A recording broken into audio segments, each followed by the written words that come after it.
vou trazer-vos a mesma palavra que trouxe esta manhã, e isto leva-me rapidamente para uma outra história do pastor nos Estados Unidos. Nos Estados Unidos fazem uns castings quando precisam de pastor, então fazem um casting para quem candidatos ao cargo de pastor. E há um pastor que veio a uma igreja já antiga, tradicional, e ele pregou uma mensagem fabulosa. Toda a gente ficou fascinada com a mensagem que ele pregou. Se haviam dúvidas que aquele era o homem, ficaram desfeitas com a mensagem que ele pregou. Então ele toma posse, e no dia em que toma posse, prega exatamente a mesma mensagem. E toda a gente ficou assim muito surpreendida. Uau, o que é que aconteceu? Estávamos à espera que ele pregasse outra. Mas ele pregou exatamente a mesma mensagem. Mas ninguém disse nada. Olharam uns para os outros, mas ninguém disse nada. Então no culto a seguir a expectativa estava elevada. Não é? Então não é que ele prega outra vez a mesma mensagem, 3 vezes a mesma mensagem. Alguns ainda ficaram perplexos. Vamos falar, não vamos falar, vamos dizer, não vamos dizer. Não, não vamos. Vamos dar espaço. O homem chegou há pouco tempo. Vamos dar espaço ao homem. Então no quarto culto ele pregou a mesma mensagem. E aí a liderança da igreja não aguentou e chamou o homem, o pastor, e disse: amigo, você está aqui, nós gostamos muito dessa mensagem, já pregou a primeira vez, segunda, terceira e quarta. Qual é a seguinte? É a mesma, sim. Enquanto vocês não praticarem esta, eu não prego outra. Então esta é a mensagem do pastor. Isto para dizer o que é que, de facto, o que é que nós vamos fazer com aquilo que nós ouvimos, o que é que nós vamos fazer com aquilo que nós somos ministrados, partindo do princípio que o nosso objetivo é sermos ouvintes, mas não apenas ouvintes, mas praticantes. Se vocês se lembram, durante um tempo Jesus foi seguido por pessoas que eram ouvintes curiosos, mas a partir de uma determinada altura Jesus fez um desafio para segui-lo. Então os ouvintes curiosos deixaram de ser ouvintes curiosos e passaram a ser seguidores de Cristo. Alguém diz que um dos grandes problemas dos nossos dias é que os seguidores de Cristo tornaram-se ouvintes curiosos e alguns já nem curiosos são. Vejam bem, estamos a entrar no reducionismo. O reducionismo é que nós estamos a entrar. Isto é caso para nos fazer pensar. O tema da nossa conferência, já vimos, são os refugiados, e eu tenho por princípio, por costume, não incomodar os outros com questões que não me incomodem. Não tenho por princípio. Costumo refletir, ponderar muito bem sobre as questões e procuro que as coisas tenham sentido, pelo menos para mim. E quando eu olho para a Bíblia e para a Palavra de Deus, de facto nós somos desafiados de todas as maneiras, e o texto bíblico que vocês selecionaram para servir de base de reflexão para a nossa conferência, de facto, é muito pertinente. E nós vamos já ler Mateus capítulo 25, versículos 75 e 36, um texto que nós conhecemos relativamente bem, se bem que não é o que nós mais lemos. Normalmente nós ficamos em São Mateus capítulo 24, pelo sermão escatológico, e no capítulo 25 vamos até ali às 10 virgens, e também provavelmente à parábola dos talentos, mas depois não avançamos um bocadinho mais. Mas este texto é mesmo muito pertinente, que há um conjunto de questões que estão aqui implícitas de uma forma muito clara e objetiva. Então o texto diz: porque tive fome e deste-me de comer, tive sede e deste-me de beber, era estrangeiro e hospedaste-me, estava nu e vestiste-me, adoeci e visitaste-me, estive na prisão e foste ver-me. É um texto que faz uma declaração muito contundente acerca de uma atitude, acerca do expediente que foi dado por parte de um conjunto de pessoas que seguiram a Cristo, e nós já iremos contextualizar isto no momento. O vosso lema é viver Cristo amando os refugiados. E é claro, eu disse de manhã, e reitero que de facto quando nós pensamos esta conferência, a crise que nós estamos a viver relativamente aos refugiados da Ucrânia, não se punha, não estava nos horizontes de ninguém. Aliás, a minha mulher é testemunha de que eu durante uma semana ou duas estava em negação. Eu não acredito que está a acontecer. Aliás, na noite anterior ninguém com o juízo perfeito admitiria que eventualmente esta situação pudesse acontecer. A grande verdade é que aconteceu e continuam a chegar imagens absolutamente inaceitáveis, imagens devastadoras, imagens que em pleno século XXI jamais nós imaginaríamos que viéssemos a ver com a dimensão que estamos a ver, e talvez muitos de nós, com certeza, não admitiríamos que esta crise de refugiados, que, segundo diz a ONU, é a maior crise de refugiados a seguir à Segunda Guerra Mundial, está a acontecer no mundo.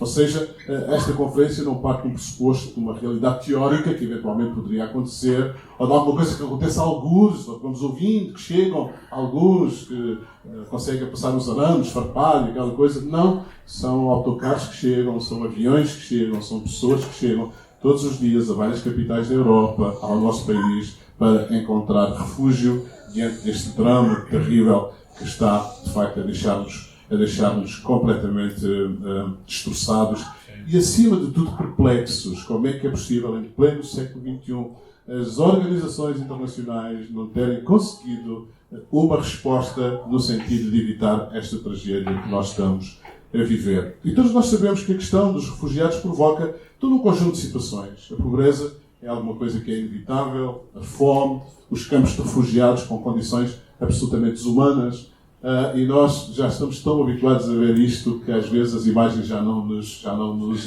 impressionam. Aqui há dias estava a ouvir alguém num determinado lugar que estava a dizer: olha, vizinha, eu já desliguei a televisão porque já não consigo ver aquelas imagens. Vejam bem o efeito perverso que isto está a ter. Já não consigo ver aquelas imagens. Olha, mude para a novela.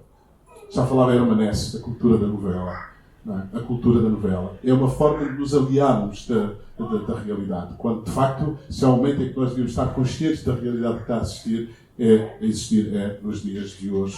Depois, traz problemas de nacionalismos, racismo, exploração, que é uma coisa inacreditável, tráfico de pessoas, escravatura, e também muitas pessoas acabam por perder a vida nesta tragédia que nós estamos a viver. Eu gostaria rapidamente de partir convosco para 4 premissas, 4 imperativos categóricos. Desculpem esta minha expressão, mas eu sou muito da área da filosofia, do pensamento organizado, estruturado, e as premissas para mim são coisas importantes. A primeira premissa é que as missões nasceram no coração de Deus. Deus foi, de facto, o primeiro missionário. Não é? Deus foi o primeiro missionário. Viu a miséria humana e enviou o seu Filho. Deus amou o mundo de tal maneira que deu o seu Filho, enviou o seu Filho unigênito para que todo aquele que nele crê não pereça, mas tenha a vida eterna. E, de facto, nós estamos aqui por causa dessa missão de Deus. Estamos aqui porque Cristo veio. Estamos aqui porque, de acordo com aquilo que Paulo ensina, Cristo, sendo em forma de Deus, não teve por usurpação ser igual a Deus, mas esvaziou-se daquilo que ele tinha, e diz que, achado na forma humana, na forma de servo, foi obediente até à morte de cruz. Então Deus foi, de facto, o primeiro missionário. E é Jesus quem comissiona a Igreja a ser missionária. Ir por todo o mundo, pregar o Evangelho a toda a criatura. Então a Igreja tem esta comissão de sermos embaixadores, de sermos missionários, de sermos enviados. Então as missões nasceram no coração de Deus. Uma Igreja bíblica necessariamente é uma Igreja com este ADN, com esta estrutura, com esta identidade missionária, porque faz parte da nossa comissão. Eu vejo, percebo, entendo que vocês têm este ADN, vocês respiram missões, e é alguma coisa que eu levo daqui. Nós temos que investir um bocadinho mais em missões, nós temos que estar um bocadinho mais despertos para missões. É alguma coisa que já está anotado. Temos que fazer mais, temos que olhar um bocadinho mais para o campo missionário e fazer mais. Depois, um terceiro imperativo do Bill Hybels, continua a ser Bill Hybels, em que ele dizia que a Igreja é a esperança do mundo. E não há dúvida nenhuma que a Igreja é a esperança do mundo. Não há dúvida nenhuma que a Igreja tem que ser a voz profética no mundo. Não há dúvida que a Igreja tem que ser a voz dos que sofrem. Tem que ser o ouvido daqueles que não são escutados. Tem que ser alguém que vai, que está, que é solidário, que brilha. Assim brilha a vossa luz diante dos homens, para que vejam as vossas boas obras e glorifiquem o vosso Pai que está nos céus. E por último, uma última premissa, é que cada crente tem que ter uma paixão por missões. O nosso coração tem que arder por missões. O nosso coração tem que ser quebrantado enquanto nós percebemos que há gente que precisa de ouvir o Evangelho, conhecer a graça de Deus, de ouvir as boas novas. As boas novas. E as boas novas é que Cristo morreu na cruz para perdoar os nossos pecados. As boas novas é que em Cristo nós temos a vida eterna. Há pessoas que invertem as boas novas. As boas novas para eles é vai tudo para o inferno. Essas são as boas novas. As boas novas não são essas. As boas novas é que Cristo morreu na cruz do Calvário para perdoar os nossos pecados. Essas sim são as boas novas. Ouvindo este casal, lembrei-me de alguma coisa que há pouco não falei porque foi rápido, e agora vou falar de alguma coisa que não falei de manhã, e algumas coisas que falei de manhã e não vou falar agora, mas são 3 ou 4 coisinhas. Que é, no fundo, ir por todo o mundo, pregar o Evangelho, depois diz que comecei em Jerusalém, Judeia, Samaria, até aos confins da terra. Então a grande comissão começa por Jerusalém, e aqui é a nossa Jerusalém. Almeirim é a nossa Jerusalém, e é bom ter o entendimento acerca disto. Será que nós estamos conscientes do que é a nossa Jerusalém hoje? Será que nós estamos conscientes? Se nós fizermos uma retrospectiva e formos há 2000 anos atrás, nós iremos perceber que Jerusalém era uma cidade com uma cultura, com uma religião, com uma estrutura de pensamento, por aí fora. Daí que quando Jesus chega é absolutamente disruptivo, porque vem subverter todo o status quo, vem trazer uma linguagem diferente. Será que nós estamos conscientes de qual é a nossa Jerusalém hoje? A nossa Jerusalém hoje, e falo da cidade de Almeirim, e não será muito diferente de Viana do Castelo, e não será muito diferente daqui. Tornou-se uma sociedade pluralista. Nós somos hoje uma cultura pluralista. Coexistem várias cosmovisões. Há 10 anos atrás não se ouvia falar paquistanês em Almeirim, nem pensar numa coisa dessas. Há 15 anos não havia um chinês. Nada disso. Em Almeirim não havia nada disso. Hoje o que mais vimos na rua são paquistaneses, são indianos, são nepaleses. É o que mais encontramos. Então há, de facto, uma Jerusalém que se transformou. Há uma Jerusalém que deixou de falar a mesma linguagem. Tem uma grande diversidade cultural, encontro de culturas. Tem uma grande diversidade religiosa. Tem uma grande diversidade de valores éticos e morais. Uns são relativistas, não creem em verdades absolutas. Outros são perspectivistas, creem em tudo. A nossa Jerusalém, de facto, tornou-se numa Jerusalém bastante desafiante. Bastante desafiante. Tal como no início da Igreja, quando o Evangelho foi levado aos outros povos, foi um grande desafio. Mas eu quero vos dizer que o Evangelho prevaleceu sobre as outras culturas. E em vários anos, em poucos anos, 300 anos, 400 anos, o Evangelho tinha transformado radicalmente culturas. E eu continuo a acreditar que o Evangelho continua a ser o poder de Deus para a transformação das culturas. Porque só há, de facto, verdadeiramente transformação quando as culturas são transformadas. Então, o Evangelho é uma proposta de transformação cultural e não apenas um ato religioso que nós celebramos ao domingo e é quando a nossa agenda permite. Desculpem a minha franqueza, mas infelizmente é um bocadinho isto. A nossa agenda permite. Eu ainda sou do tempo em que ao domingo só havia uma agenda. Sabem qual era? Ir à casa do Senhor. Igreja. Só havia uma agenda. Eu fui criado com a minha avó foi minha tutora espiritual. Fui criado com ela. De manhã, culto de oração. Lá ia eu com a minha avó pela mão, culto de oração. A seguir, escola dominical. 3 horas, culto numa congregação. 9 horas, culto na sede. Não falhava nada. Não falhava. Não havia agenda. Eu gostava muito de correr, fazia atletismo e preparava para as provas. As provas eram domingo. Esqueçam, não ia a nenhuma. Depois havia brigas da minha avó com a minha mãe, porque a minha mãe dizia assim: então se ele está a correr e se pode ir ao culto da tarde, porquê que não pode ir correr de manhã? Não, senhor, o menino da escola dominical vai à escola dominical de manhã, vai ao culto de oração de manhã, vai depois ao culto à tarde e ao culto à noite. Sim. Não havia agendas paralelas. Hoje, não dá. Ok, hoje vamos à igreja. É assim que funciona. Pelo menos na realidade onde eu sou pastor, infelizmente, é assim que funciona. Então, uma conferência missionária é, acima de tudo, uma oportunidade para nós pensarmos nos outros que não conhecem Deus. É uma oportunidade para nós pensarmos. No fundo, é o despertar da nossa consciência cristã para entendermos o mundo. Gente, o mundo mudou. E a única certeza que nós temos é que vai continuar a mudar. E mudará mais depressa do que aquilo que nós pensamos. Nós vivemos num mundo em constante mudança. E as mudanças são tantas que nós já nem questionamos as mudanças. Mas a verdade é que nós vivemos num mundo em mudança. Então nós precisamos de despertar a nossa consciência para entendermos o mundo em que nós vivemos. No fundo, é orar de olhos abertos. Esta expressão não é minha. Esta expressão é do Tolentino Mendonça, que tenho o prazer de conhecer e de ser amigo. Ele fala muito disto, orar de olhos abertos. Orar percebendo as realidades do mundo, percebendo as dificuldades do mundo, percebendo o sofrimento do mundo. E aí nós estamos conscientes da nossa missão e da nossa vocação. É sentir o pulsar do mundo, é sentir as angústias do mundo, é ver o mundo na perspectiva de Deus, é escutar o mundo na perspectiva de Cristo, é interpretar o clamor do mundo. E eu acho que nós, como igreja, temos que desenvolver esta capacidade cognitiva ou espiritual para podermos entender o mundo em que nós vivemos. É ver em cada dilema, em cada injustiça, em cada lágrima, em cada sofrimento, uma situação, uma oportunidade para ser alívio de santo. A ação de Jesus sempre foi no sentido de trazer alívio. Alívio. Ele veio para libertar os oprimidos, alívio. vinde a mim todos os que estáis cansados e oprimidos, e eu vos aliviarei. Alívio. E a ação da igreja tem que ser neste sentido, de trazer alívio. Mais do que pensar em fazer proselitismo, a ação da igreja tem que ser em trazer alívio. E na medida em que eu trago alívio, na medida em que eu me dou, na medida em que eu me abro, na medida em que eu abraço, então eu posso ser questionado. Porquê que você faz isso? E aí eu posso responder, eu faço isso porque alguém me abraçou na minha miséria. Eu faço isso porque alguém me acolheu. Eu faço isso porque alguém deu misericórdia de mim. Eu faço isso porque alguém me amou incondicionalmente. E esse alguém foi Cristo. Então eu estou a dar aquilo que eu recebi dele. E normalmente as pessoas ficam sensíveis quando nós apresentamos Cristo e não quando nós apresentamos um catecismo religioso que muitas vezes nem sequer nós o entendemos. Alô? Nem sequer nós o entendemos. Para não dizer que nem sequer nós cabemos nele. Que é outra questão. O nosso lema é viver Cristo amando os refugiados.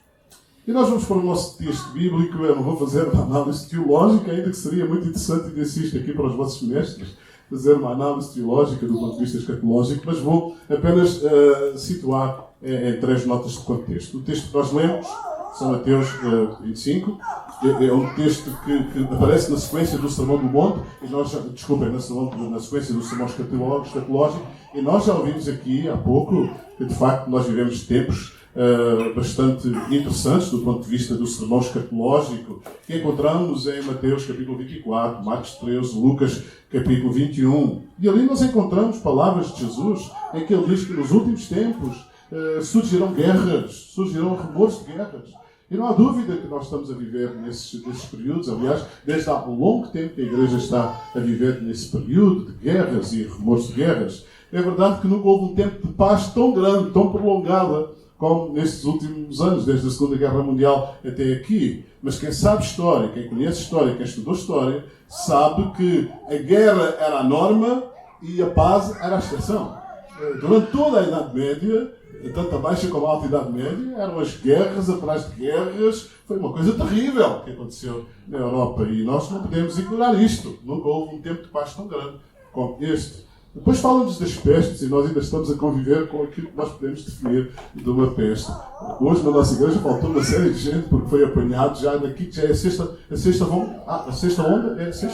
Já é a sexta vaga, não é? Ainda vão vir mais 4 ou 5, porque isto são 10 anos, de acordo com o que disseram. Então ainda vamos levar com muitas vagas e já agora também com alguns reforços de vacina. Eu faço parte da Comissão Nacional de Saúde e garanto-vos que não vamos ficar por aqui. Garanto-vos que vão haver mais reforços, porque isto faz parte da lógica para tratar estas pandemias, pestes, mortes, acontecimentos invulgares. Então nós estamos a viver neste contexto. E eu acho que faz todo o sentido nós termos alguma atenção relativamente a São Mateus capítulo 24, inclusivamente aos falsos mestres, aos falsos cristos, inclusivamente a tudo isso. E nós estamos a viver esses tempos. Depois também perceber que este texto faz uma transição entre a vida pública de Jesus e a sua paixão. Ou seja, é um texto, São Mateus capítulo 25, que Jesus profere, um sermão que Jesus profere, na sequência de 24, já no fim do seu ministério. Já no fim do seu ministério. São como que os discursos finais, os sermões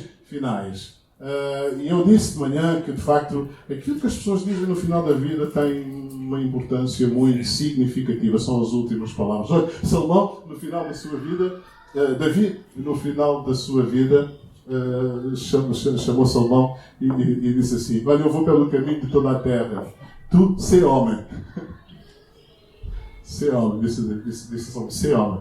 E, pelos vistos, Salomão não ouviu assim à primeira muito bem aquilo que o pai diz. Normalmente os filhos são assim, não é? Não é? Quando tem 10 anos, o meu pai é o melhor do mundo.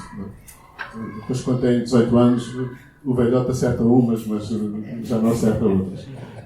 Quando tem 25 anos, o velhote não percebe nada disto, está ultrapassado. E quando chega aos 35, diz assim: se eu tivesse ouvido o meu pai, tinha poupado tanta coisa. Não é? Então, Salomão, mas vai lá, Salomão depois, em Eclesiastes, redime-se e diz: afinal isto tem tudo sentido. Afinal, lembra-te do teu Criador nos dias da tua mocidade, antes que venhas a dizer: Deus não tem contentamento. Este texto também está inserido num conjunto de parábolas sobre a vigilância, a parábola das 10 virgens, que muita gente acha que entende esta parábola, mas não sei se é assim tão fácil de entender esta parábola. Mas no final, nós percebemos a importância da vigilância diante da vinda de Jesus e também a parábola dos talentos. A parábola dos talentos é muito importante. Então, tudo aquilo que nós encontramos, São Mateus capítulo 24 e São Mateus capítulo 25, são instrumentos pedagógicos de vida cristã, de orientação cristã. Em São Mateus capítulo 24 somos convidados à reflexão diante da vinda de Jesus, a interpretar os sinais, para não sermos apanhados desapercebidos, para não sermos apanhados descuidados, para estarmos conscientes que haverá um conjunto de coisas que irão acontecer nos últimos tempos. Mas São Mateus capítulo 25 nós somos convidados à reflexão, à espera, à vigilância, a estarmos atentos, a aproveitarmos as oportunidades. E é neste contexto que aparece o texto que nós e que vocês escolheram para reflexão. E este contexto é um contexto de juízo, é um contexto de julgamento. Até usa a palavra do grande rei, um grande rei que chama as nações a juízo, chama as nações para prestar contas, para falar com elas. Vamos agora ver o que é que vocês fizeram com os meus valores, com os valores do reino. E todos sabemos que na literatura escatológica, toda ela é muito, e não só escatológica, mas a Bíblia, é óbvio, é toda ela muito rica em linguagem metafórica. E este texto não foge a esta regra da linguagem metafórica. Diz que todas as nações estarão reunidas. É por isso que o livro de Apocalipse não é fácil de interpretar, por causa desta dimensão metafórica. E é muito complexo quando nós queremos literalizar coisas que não podem ser literalizadas, têm que ser entendidas no âmbito da metáfora. Já agora, não é só o livro de Apocalipse, mas há outros livros na Bíblia que nós também temos que interpretar com esta dimensão da metáfora, aquilo que a metáfora nos quer dizer, porque senão depois, se nós vamos ter uma interpretação literal, podemos criar aqui problemas, embaraços muito complexos de interpretação do texto bíblico. Ou seja, podemos esvaziar o texto bíblico da sua riqueza quando nós o literalizamos. Eu não vou dar exemplos, com certeza vocês sabem. Mas diz que todas as nações estarão reunidas, é o julgamento das nações, e diz que haverá uma separação clara e objetiva. Este texto diz que haverá uma separação clara e objetiva. Diz que uns irão para a direita, outros irão para a esquerda. Algumas traduções usam expressões diferentes, mas há uma que é comum, que é como o pastor separa, ou seja, como o pastor faz uma separação entre os cabritos, ou os bodes, ou as cabras, porque esta linguagem aparece em várias traduções. Como o pastor faz uma separação, assim este grande rei chama as nações a juízo, a julgamento, para fazer uma separação, para fazer uma distinção, para dizer, uns que tiveram esta atitude vão para a direita, outros que tiveram aquela atitude vão para a esquerda. Isto é que é importante reter. Haverá esta separação. O que é que isto significa? O que é que isto significa? Vamos deixar isto com os teólogos, os grandes iluminados, que eles sabem disso. Mas eu não vou entrar por questões de natureza interpretativa. Vamos só para aquilo que é essencial no texto. E se nós olharmos bem, o texto diz claramente que os que estiverem do lado esquerdo, atenção que isto não é uma metáfora para a esquerda. Não é nada disso. Se bem que temos. Okay. Mas diz que os que estão do lado esquerdo diz que serão rejeitados. E reparem, as palavras são muito fortes. Nós hoje vivemos numa sociedade que é uma bipolaridade, uma esquizofrenia. Uns são muito sensíveis a tudo, outros não são sensíveis a nada. Há pessoas que ficam magoadas com tudo e há outros que nada os magoa. É por isso que nós precisamos às vezes ter quase uma linguagem muito burilada, muito purificada, não irá ferir susceptibilidades. É muito difícil falar hoje, porque qualquer coisa magoa, qualquer coisa fere, qualquer coisa as pessoas ficam ofendidas, ou então nada os ofende. Acho que tanto um polo como o outro é terrível. Precisamos manter um certo equilíbrio em termos emocionais e em termos de maturidade para darmos às palavras o devido valor que elas têm. Mas se vocês repararem, Jesus, quando tem que falar de forma mais veemente, não pede licença a ninguém. Não sei se vocês se lembram, mas uma vez Jesus virou-se para os fariseus e disse: a raça de víboras. A raça de víboras. Imaginem eu na igreja, pastor em Almeria há 22 anos, um dia deixo passar-me da cabeça, desculpe a expressão, raça de víboras. Era despedido. Pastor, vá ao escritório e está despedido. Era despedido. Ou então sepulcros caiados. Jesus nunca teve muita dificuldade em dizer as coisas pelo nome. Aliás, Jesus era totalmente disruptivo na sua forma de ser e de estar. Vocês lembram-se uma vez que os fariseus chegaram ao pé de Jesus, juntamente com outros? Ou seja, aquela rapaziada tinha ódios de morte. Fariseus, saduceus e outros grupos tinham um ódio de morte. Mas quando era para apanhar Jesus, juntavam-se todos. É incrível, juntavam-se todos. Então eles, os doutores da lei, juntaram-se todos, foram falar com Jesus. Olha, diz-me, com que poder é que tu fazes estas coisas? Lembram-se desta história? Com que poder é que tu fazes estas coisas? E Jesus virou-se para eles e disse assim, olha, digam uma coisa primeiro. O batismo de João era de quem? Era de Deus ou era dos homens? E eles não estavam à espera desta interpelação de Jesus. Eles ficaram a pensar, e depois muito pensar, disseram assim, bom, se nós vamos dizer que era de Deus, então ele vai dizer, então porquê é que vocês não aceitaram? Então, se vamos dizer que era dos homens, então temos aqui um problema, porque toda a gente tinha João Batista como um grande profeta. E os fariseus, para sacudir a água do capote, chegaram ao pé de Jesus e disseram assim, não sabemos. E sabe o que é que Jesus diz? Também não vos digo. E o que é que ele disse mais? As meretrizes vos precedem no reino dos céus. Vocês têm consciência daquilo que Jesus estava a dizer àquela gente? Têm consciência. E Jesus estava a dizer àquela gente, as meretrizes são mais honestas que vocês. É muito forte aquilo que Jesus disse. Por isso estavam à espera de uma oportunidade para o matar, porque Jesus nunca teve com meias palavras. Às vezes nós, enquanto igreja, temos dificuldade em chamar as coisas pelos nomes. Mas Jesus nunca teve essa dificuldade, sempre foi muito contundente. Então vejam, as palavras de Jesus está escrito no texto. Afastem-se de mim. Mais. Malditos. Vão para o fogo do inferno. Por favor, não diga isso. Malditos. Afastem-se de mim.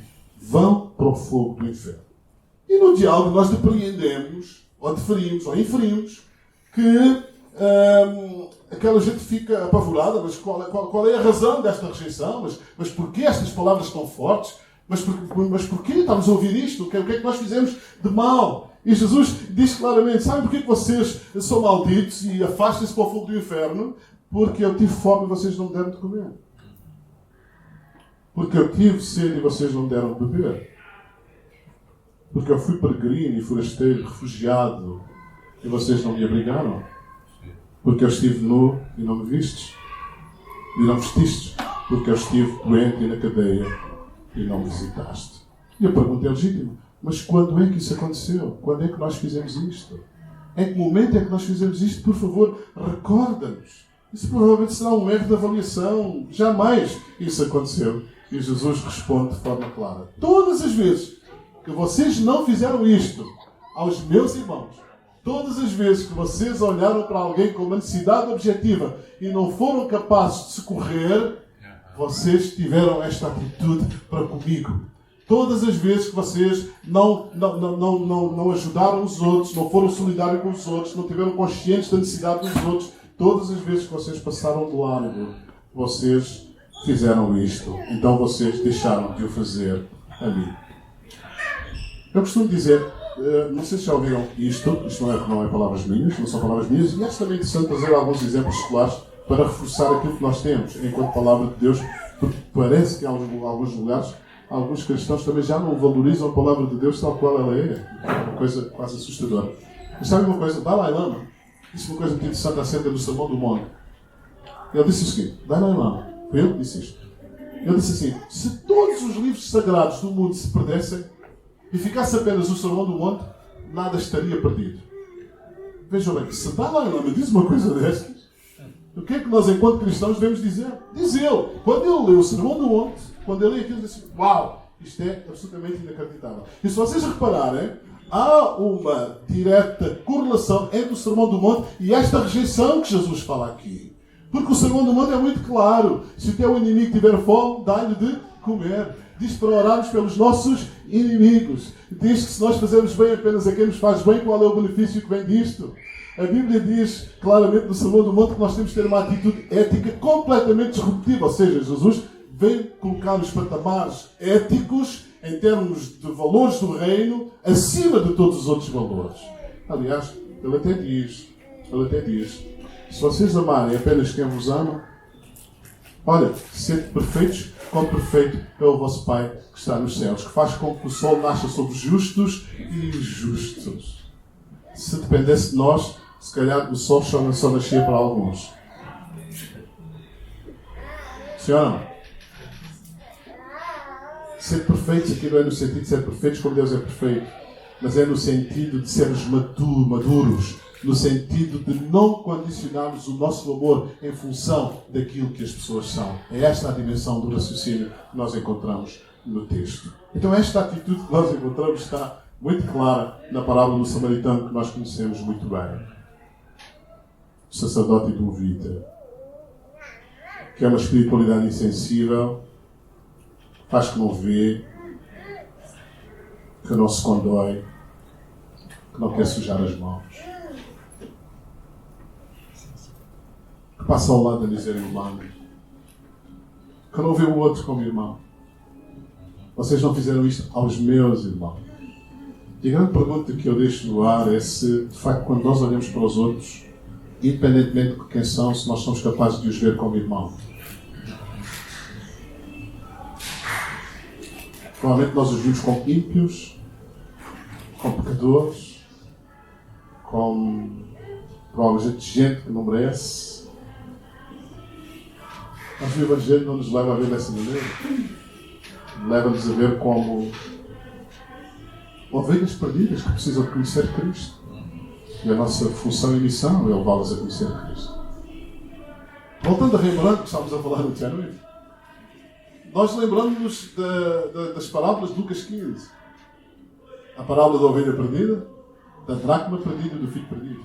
Mas se eu vos perguntar o que é que esteve na origem de Jesus ter contado essas três parábolas, a grande maioria das pessoas não sabe. O que é que esteve na origem dessas parábolas? O que é que esteve? O que é que levou Jesus a contar essas parábolas? Sabe o que é que foi?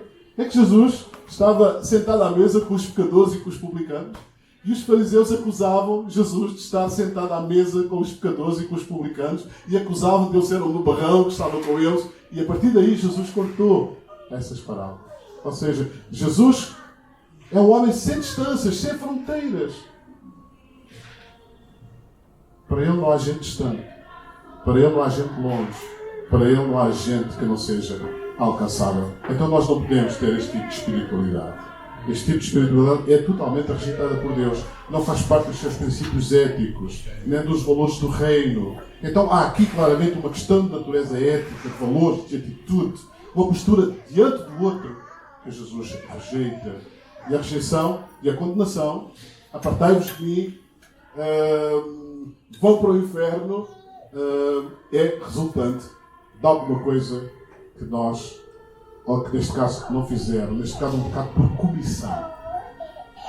A Bíblia fala destes tipos de pecado, omissão e comissão. Neste caso é um pecado por comissão.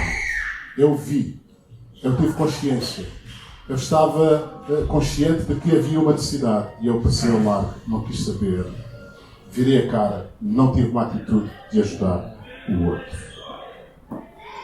Amanhã eu provoquei-vos com uma questão de natureza filosófica e acho que faz algum sentido, que é a razão por que fazemos o bem. Por que fazemos o bem? Porquê que eu faço o bem? Isto vem no banquete de Platão. Por que fazemos o bem?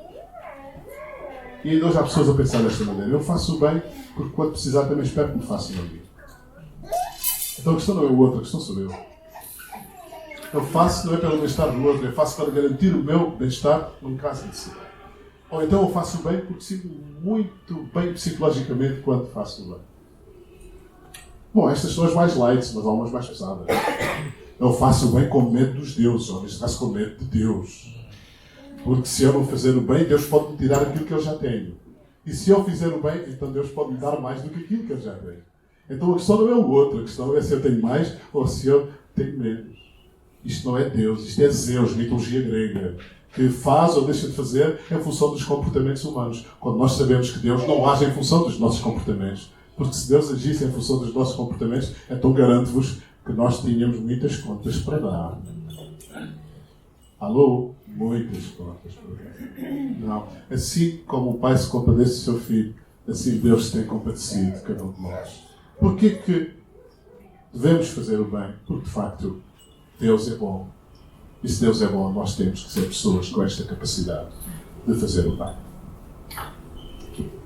Há um tempo atrás, alguém disse uma coisa muito interessante. Eu sou uma pessoa muito distraída. Vocês ainda não tiveram tempo de reparar nisso, mas eu sou absolutamente distraído. A minha mulher está sempre a apontar coisas e tal, porque eu distraio. Sou muito distraído.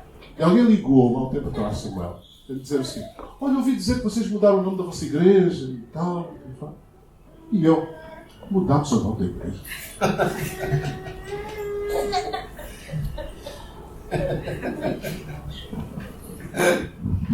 Que é uma coisa que não se faz qualquer coisa.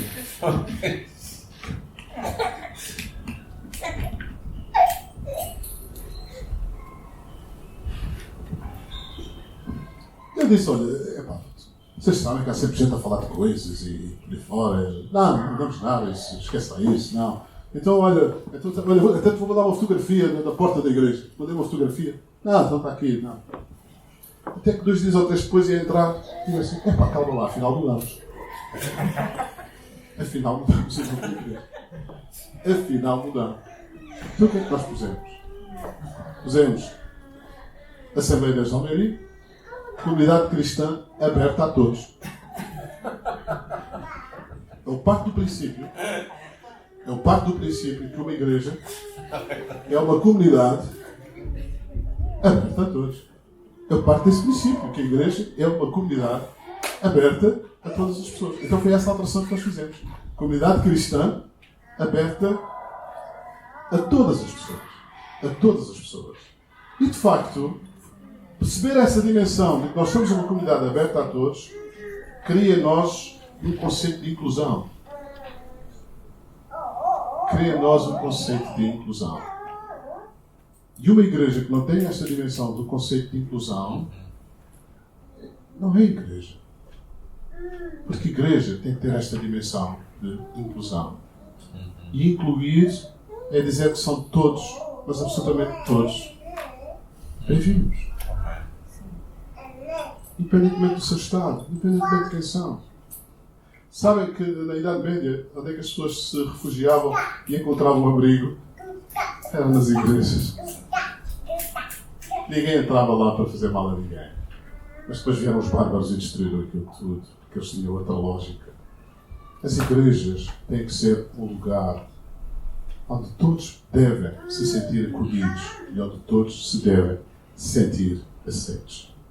Concluindo, nesta perspectiva, então nós temos verbos poderosos nas Escrituras, como de perdoar, ouvir, tolerar, apreciar, suportar, abençoar, respeitar, incluir, submeter-se, compartilhar, tanta coisa que nós encontramos nos Evangelhos e nas Epístolas, porque a dialética cristã conjuga-se no diálogo com o outro, ou na relação com o outro, uns com os outros, uns pelos outros, suportai-vos uns aos outros, amai-vos uns aos outros. Essa é a lógica da dialética cristã. Isto porquê? Porque a nossa inspiração ética é Cristo. Nós nunca vimos Cristo discriminar ninguém. Não. Todos os discriminados pela religião eram incluídos por Cristo. Nós nunca vimos Cristo ter preconceitos contra ninguém. Nós nunca vimos Cristo numa atitude exclusivista ou segregadora em relação a ninguém. E muito menos nós vimos Cristo com uma atitude xenófoba ou racista, fosse para quem fosse. Não sei se já repararam que as grandes lições que Jesus dá nos Evangelhos pega exatamente samaritanos. Personas não gratas. Pega exatamente samaritanos para fazer essa disrupção da perspectiva de trazer grandes verdades acerca do Evangelho. Isto para vos dizer que todos eram bem-vindos à vida de Jesus. Todos eram bem-vindos. Então Jesus sempre andou por caminhos alternativos. Sempre andou nas outras margens. sempre andou às beiras dos caminhos à procura daquelas pessoas que estavam excluídas por preconceito ou porque não pertenciam ao status quo estabelecido pela religião da época. Jesus sempre, mas sempre, exerceu o seu ministério na outra margem. Passar por Samaria era ir à outra margem. Entrar na casa dos pecadores era ir à outra margem. O encontro com a Gadarena aconteceu na outra margem. O encontro com a mulher adulta aconteceu com a outra margem, neste caso com a margem da lei. Então Jesus sempre teve uma atitude de inclusão. O texto diz no final que dirá aos que estiverem à sua direita: vinde, benditos de meu Pai. Os que estiverem à sua direita: vinde, benditos de meu Pai. Entrai na posse do reino que vos está preparado desde a fundação do mundo. É interessante, é a segunda vez.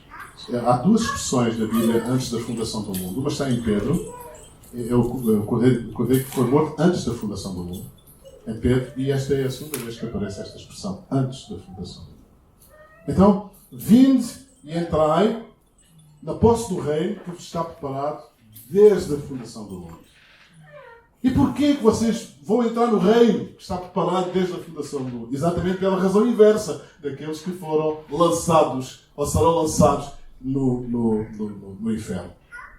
Na expressão bíblica. E porquê? Porquê que vocês vão entrar no reino? Porque eu tive fome. E vocês deram de comer. Porque eu tive sede. Vocês deram de beber. Porque eu fui forasteiro. E vocês hospedaram. Porque eu estava nu e vocês vestiram. Porque eu estava enfermo e vocês visitaram. Porque eu estava preso e vocês foram ver. Fome, sede, sem abrigo, nudez, enfermidade, prisão.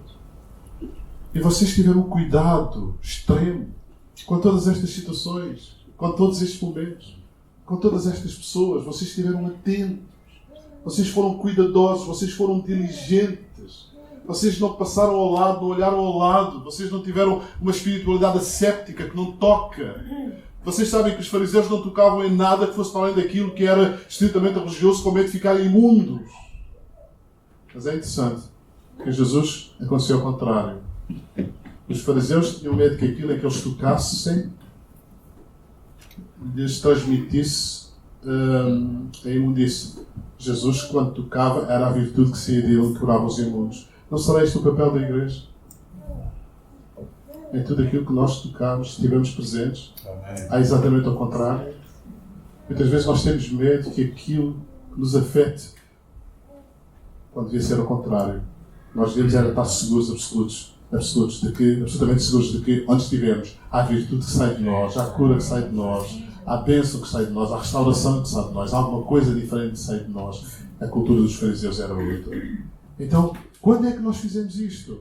Saibam que todas as vezes que vocês fizeram a um destes meus irmãos, a um destes pequeninos, foi a mim que fizeram. E aqui, queridos irmãos, há uma dimensão absolutamente ética do reino que nós, enquanto cristãos, não podemos nunca esquecer. Seguir a Cristo implica uma responsabilidade ética. Ética na perspectiva do reino, na perspectiva da linguagem de Cristo. Há uma dimensão ética. Até digo mais longe. O que está aqui em causa é uma manifestação de espiritualidade. O que levou à rejeição foi uma manifestação de um tipo de espiritualidade que não foi aceito. E o que levou à aceitação foi uma manifestação objetiva e clara de um tipo de espiritualidade que foi aceito. E é uma espiritualidade que está relacionada sempre com o outro, sempre com o próximo. Por isso, uma espiritualidade que é meramente contemplativa e nada mais é a desconstrução da espiritualidade. Uma espiritualidade que não nos põe em contacto com o outro. É uma espiritualidade que poderá ser muito interessante, até rotulada de cristã, mas não é uma espiritualidade cristã.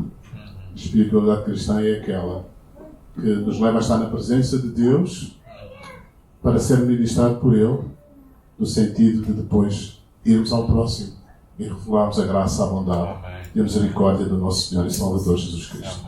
E nós precisamos, nos dias em que nós vivemos, de uma revolução na nossa mentalidade. Usando uma palavra mais técnica, nós precisamos de uma verdadeira metanoia. Ou seja, a nossa mente precisa mesmo de ser reciclada para que nós pensemos cada vez mais como Cristo pensava ou pensa e está plasmado nos Evangelhos, porque o mundo está saturado de religião. Mas quando nós falamos de amor, bondade, graça e misericórdia, aí as pessoas se predispõem para ouvir, para aceitar, mas que não seja para refletir. E às vezes as palavras que as pessoas usam para agradecer é: fez-me tão bem ouvi-lo. Foi tão bom o seu abraço. Gostei tanto das suas palavras. E se nós acreditamos que a palavra não volta para trás vazia, então eu não tenho dúvidas que no momento certo, essa atitude, essa palavra, essa demonstração de amor, ela vai resultar e as pessoas vão perceber que é alguém que os ama incondicionalmente. Então este é o momento, queridos irmãos, para nós sermos disruptivos, para nós deixarmos de pensar como cristãos catalogados, com mindset muito organizado, deixarmos tudo isso e começarmos a pensar como Cristo.